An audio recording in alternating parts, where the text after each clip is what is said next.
katawan man dyan. May gabi sa tanan. Salamat sa pagtanaw sa ako ang video. Paki-follow po. Og sa ako ang YouTube channel, ang page na ko dito kay Just TV. Paki-subscribe og follow sa ako ang page. Karong gabi nako itudlo sa inyo about sa breeding. Sa bisag unsa nga breeding sa kanding, manok, pabo, or pato.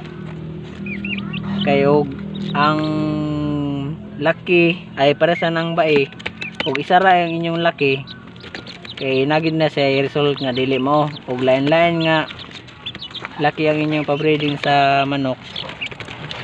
Ang resulta na is dili na siya magsakit kay lain-lain man nga dugo ug same lang na laki ang or same lang na color para sa nang puti or brown, same lang siya nga sa kada kagbay, isa lang ka laki. Ang resulta na para sa niyang example lang ng pabo, ang resulta na is nga niya na muna yung possible hiwi ang tiil or magkasakit. Para sa ni isa ka ko ano kani hawang tiil na hawang tiil ng pabo longki no mo nang resulta basta ang laki na ipabreeding isa ra dili siya lahi para sa ning manok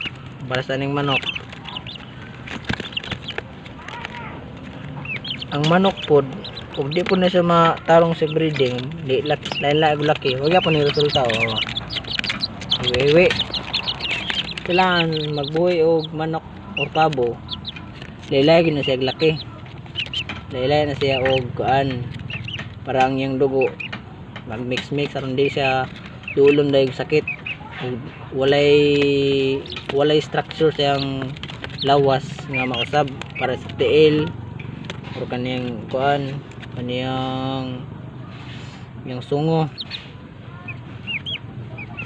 Og salamat sa pagtanaw kana lang. I hope na dako na matabang sa inyong pag-alaga sa manok. Salamat.